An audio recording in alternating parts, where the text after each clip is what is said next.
नमस्कार दोस्तों, आप सभी का बहुत बहुत स्वागत है। आज का हमारा टॉपिक है कारकांश कुंडली।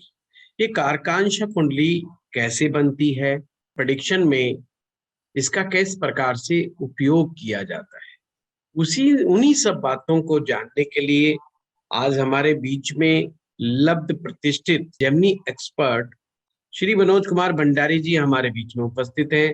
सर, आपका बहुत बहुत नमस्कार पंडित स्वागत जी। है। आज आप एस्ट्रो हमें पाठशाला बताइए सर। के एस्ट्रो पाठशाला के सभी दर्शकों को मेरा श्रद्धा नमन। और आज आपने एक बहुत अच्छा टॉपिक चुना है, कारकांश कुंडली और स्वांशा कुंडली। पंडित जी, हमारा जैमिनी ज्योतिष जो है एक रिफाइनमेंट ऑफ बृहद पाराशर होरा शास्त्र है। यानी कि उसमें कारकांशा और स्वांशा कुंडली का कॉन्सेप्ट बृहद पाराशर होरा शास्त्र में ऋषि पाराशर के द्वारा जनित है, किंतु इसको बहुत सिंप्लीफाइड कर दिया है ऋषि जैमिनी ने। क्योंकि ये जो जैमिनी उपदेश सूत्र है, ये less than a minute astrology के रूप में जाना जाता है। यानी कि इतना आसान ये विषय है जो हमें पूर्ण जानकारी प्रदान करता है। प्रेडिक्टिव एस्ट्रोलॉजी में लेस देन ए मिनट में हम इसमें प्रेडिक्शंस कर सकते हैं किसी भी जैमिनी की दशाओं के द्वारा। अब ये तो देखिए सर इसमें क्या है। बहुत ही आपने शानदार बात बताई कि जेमिनी एस्ट्रोलॉजी में 1 मिनट से भी कम समय में हम किसी चीज के बारे में पता लगा सकते हैं। तो इसका मतलब तो ये सभी चीजें लोगों को सीखने को मिलेगी जो 24 फरवरी 2022 में आपका जो जेमिनी एस्ट्रोलॉजी का कोर्स आ रहा है। तो क्या हम ये उम्मीद कर सकते हैं कि ये सभी जो ये टेक्निक्स हैं आपकी हैं, जो शानदार टेक्निक्स हैं आपकी, इस कोर्स में भी आपको मिलेंगे, आप बिल्कुल हमें बिल्कुल देंगे? बिल्कुल जी, बिल्कुल। तो सर जी, ठीक है इस आप। कोर्स में जैसे मैंने पहले भी इस बात को मैंने क्लास में बताया था कि चौथी और पांचवी क्लास हो जाने के बाद लोग स्वयं प्रेडिक्शन उसमें करने लगेंगे। बहुत वाह, आसान होता है। अब मैं बहुत आपको बढ़िया ये, बात। आज आपने जो टॉपिक लिया है कारकांशा कुंडली का, कारकांशा कुंडली क्या है कि जो आपका जो आत्मकारक ग्रह होता है, आत्मकारक ग्रह आपका हाईएस्ट डिग्री का प्लेनेट आपकी कुंडली का माना जाता है। आत्मकारक ग्रह की नवमांश की राशि को इसमें लगन पे रख दिया जाता है। और जब हम D1 या नेटल चार्ट से राशिगत ग्रहों की, हम जिन राशियों में वो पड़े पड़े हुए हैं ग्रह, उसी प्रकार से हम पोस्टिंग करते हैं तो वो कारकांशा कुंडली बनती है। और जब हम उसी लगन पर, आत्मकारक की नवमांश राशि के लगन पर जब हम नवमांश कुंडली से पोस्टिंग करते हैं ग्रहों की, तो उसे स्वांश कुंडली कहते हैं, स्वांशा कुंडली। अब ये जो है, ये एक अपने आप में इतना आसान विषय इन्होंने बना दिया है ऋषि जैमिनी ने। क्योंकि इसमें क्या है कि कुछ चार कारक होते हैं। जैसे आत्मकारक है, जो कि आदमी के सेल्फ के बारे में बताता है, उसके प्रथम भाव के बारे में बताता है, उसके व्यक्तित्व के बारे में बताता है, वो दिखने में कैसा होगा उसके बारे में बताता है। इसके अलावा जो अमात्य कारक है, जो नेक्स्ट डिग्री का प्लैनेट है, वो उसके रोजगार के और उसके काम के, वो किस तरह का काम करेगा उनके बाबत बताता है। उसके बाद जो नेक्स्ट है वो भ्रातृकारक है, जो कि भ्रातृकारक आपके थर्ड हाउस के बारे में बताता है। फिर मातृकारक है, चौथे हाउस के बारे में। ये डिसेंडिंग ऑर्डर में प्लैनेट्स को पोस्ट कर दिया जाता है। और जो ज्ञाति कारक है, गणाति कारक है, वो छठे भाव के बारे में बताता है। और जो पुत्र कारक है वो पंचम भाव के बारे में बताता है, जो कि ज्ञाति कारक से ऊपर की डिग्री का प्लैनेट है। ज्ञाति कारक से नीचे की डिग्री का प्लैनेट, जो कि आपका लीस्ट डिग्री का प्लैनेट है, उस लीस्ट डिग्री के प्लैनेट को दारा कारक कहते हैं, जो आपके स्पाउस के बारे में बताता है। अब इसमें क्या है, चूंकि हमें कारक पता चल चुके होते हैं, तो कारकों की स्थिति को कारकांश कुंडली में देखा जाता है। कारकांश कुंडली जो है एक सोल की जर्नी की कुंडली है। इसलिए यह माना जाता है कि कारकांश हमारे पूर्व जन्म के द्वारा किए गए जो भी हमने अच्छे और बुरे काम किए होते हैं, उनके हवाले से वो बनती है। वो हमारे पूर्व जन्म के कर्मों के विषय में बताती है। अब इसमें क्या होता है पंडित जी, सबसे ज्यादा महत्वपूर्ण ये होता है कि आपको ये देखना होता है कि वो जो दशा आ रही है, दशा किस भाव को कॉरस्पॉन्ड कर रही है। तारकांश कुंडली में और स्वांश कुंडली में दशा, अंतरदशा, प्रत्यंतर दशा। मैं आपके सामने एक कुंडली रखना चाहूंगा ये हमारे फ़िल्म तारिका ऐश्वर्या राय की कुंडली है, तो मैं आपको दिखाना चाहूँगा। ये ऐश्वर्या राय जी की कुंडली है। कारकांच कुंडली का एक नियम है कि अगर आपकी लगन की कुंडली वही बनती है जो कि कारकांच की कुंडली बनती है, तो इसका मतलब है कि व्यक्ति बहुत लब्ध प्रतिष्ठ और धनी होता है, धनाढ्य होता है। अब ये लगन की कुंडली है। ये 1 नवंबर 1973 4:05 का जन्म है और इनका जन्म हुआ है मैंगलोर कर्नाटका में। अब देखिए इनकी जो कुंडली है ये कन्या लगन की बनती है। कन्या लगन की कुंडली में अब हमें देखना है कि आत्मकारक की नवमांश की स्थिर राशि कौन सी है। तो आप देखिए इसमें जो आत्मकारक, इसमें ये इनका नवमांशा बनता है।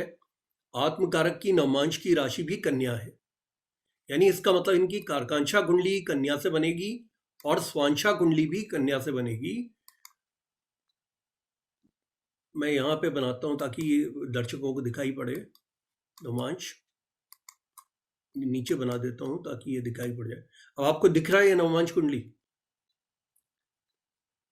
तो इसमें जी आप जी। जी, नवमांश कुंडली में भी आप इसी कन्या राशि से आप इस नवमांश कुंडली को बनाएंगे। तो ये और उसमें जो पोस्टिंग होगी वो नवमांश के राशिगत प्लैनेट्स की होगी। उसकी स्थिति के अनुसार स्वांश कुंडली में आत्मकारक बैठ गया, तो यानी कि आत्मकारक सबसे पहले तो चंद्रमा है। तो आप देखिए कि ये आत्मकारक अगर चंद्रमा होता है तो व्यक्ति को जीवन में बहुत सुंदर और बहुत सुशील और बहुत मर्यादित स्वभाव का बनाता है, एडजस्टेबल नेचर का, और उसकी सुंदरता के बारे में लोग बात करते हैं। ये चंद्रमा आप देखिए शुक्र के साथ में और राहु के साथ में यहाँ बैठे हुए हैं, यानी कि ये चंद्रमा जो है वो चतुर्थ भाव में कारकांशा कुंडली के आ गए। ये लग्न कुंडली में भी चतुर्थ में है और ये कारकांशा कुंडली में भी चतुर्थ में है। और चतुर्थ भाव जो है क्राउनिंग ग्लोरी को बताता है। 1994 में 1994 में ये मिस वर्ल्ड बनी है।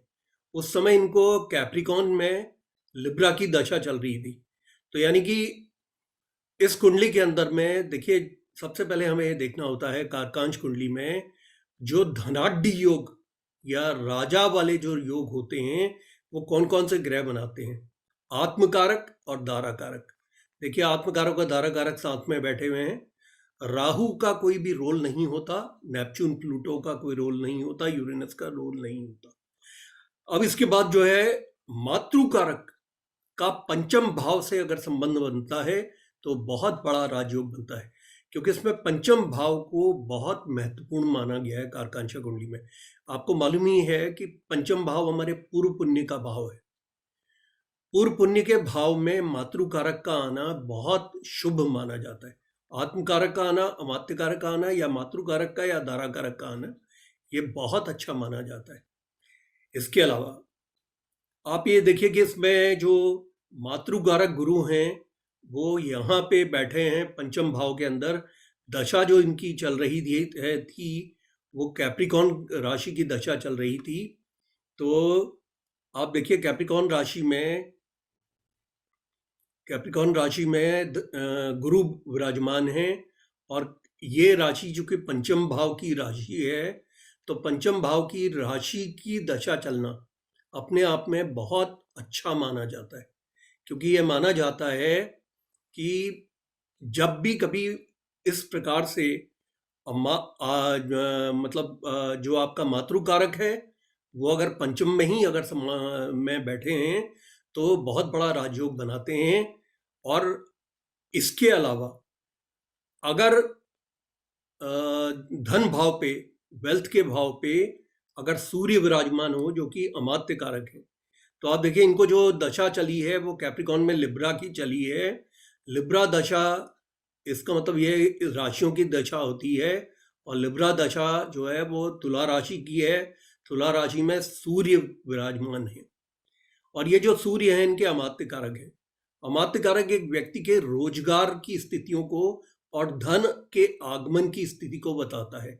अब ये दोनों के दोनों ग्रह जो है नीच के हैं, लेकिन वो चूंकि नीच के ग्रह एक दूसरे से चतुर्दशम स्थिति में है, तो उनका जी। नीच भंग माना जाता है।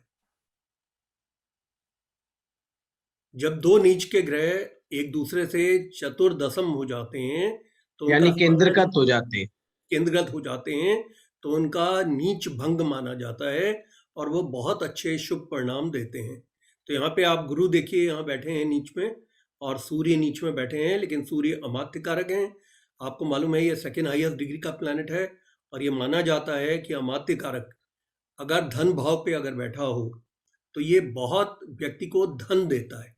जब ये मिस वर्ल्ड बनी है तो इनको 10 लाख यूएस डॉलर्स करीब करीब इनको मिले थे, तो इतना इनको धन प्राप्त हुआ था। तो वो आप समझ सकते हैं कि वो किस दशा में था। मकर राशि में, तुला राशि की दशा में था। अब आप इसी इन्हीं चीजों को यहाँ पे भी आप देखते हैं। यहाँ मकर राशि में इनके भ्रातृकारक हैं, जो कि ये बताते हैं कि किस प्रकार से पराक्रम, मेहनत और परफॉर्मिंग आर्ट्स इनके द्वारा एक व्यक्ति को यश, कीर्ति मिलेगी। और जो तुला राशि है, वो तुला राशि ऑक्यूपाइड नहीं है यहाँ पे, लेकिन इससे फर्क नहीं पड़ता क्योंकि ये स्वांशा कुंडली है। स्वांश कुंडली में सबसे बड़ी बात है कि जो पंचनवम स्थिति बनती है वो आत्मकारक और भ्रातृकारक के बीच में बनती है।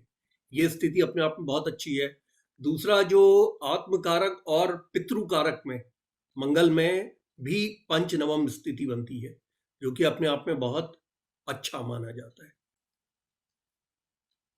तो ये इस प्रकार से आप जो है बड़ी आसानी से आप प्रेडिक्शन कर सकते हैं कि किस प्रकार से एक व्यक्ति जो है अपने जीवन के अंदर एक अच्छे मुकाम को छू सकता है किसी दशा विशेष के अंतर्गत। और इसे निकालना बड़ा आसान होता है।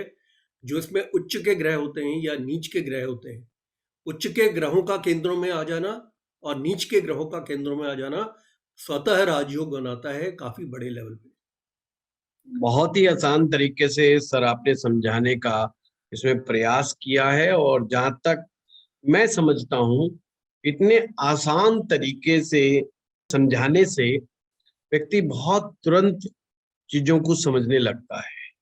जैसा कि आपने ऐश्वर्या राय के एक लाइफ इवेंट से बताया कि वह दशा जो चल रही थी उसमें उनको धन आया, पर अगर हम किसी दूसरे तरीके से अगर इस चीज को देखने का प्रयास करते तो शायद कंफ्यूज हो जाते और हम इस इवेंट्स को नहीं फाइंड आउट कर सकते हैं, क्योंकि देखने में लगता है कि दो ग्रह नीच राशि के बैठे हैं और हमने उस राशि की दशाओं से इस चीज को बड़े ही अच्छे ढंग से समझा दिया। जी सर, डेफिनेटली आपने बहुत अच्छा प्रयास इसके लिए किया है। नहीं, जैमिनी के अंदर में, जैमिनी ज्योतिष में राजयोग बहुत सिंप्लीफाइड वे में लिखे हुए हैं सबसे। जैसे हम जब नीच भंग राजयोग वगैरह हम पाराशरी में देखते हैं तो उसके बहुत से कंपोनेंट्स को हमें देखना होता है, तब उन टर्म्स एंड कंडीशंस बहुत होती है सर। कंडीशंस बहुत होती हैं, लेकिन जी इसमें जी जो है बड़ी इजी टर्म्स एंड कंडीशंस है। जी जी जी जी जी सर, बहुत बहुत आपका धन्यवाद सर, कारकांश कुंडली को सिंप्लीफाई करने के लिए और एक लब्ध प्रतिष्ठित व्यक्तित्व के लाइफ इवेंट्स के द्वारा कारकांशा को समझाने के लिए। सर, आपका बहुत बहुत धन्यवाद। आपका भी धन्यवाद।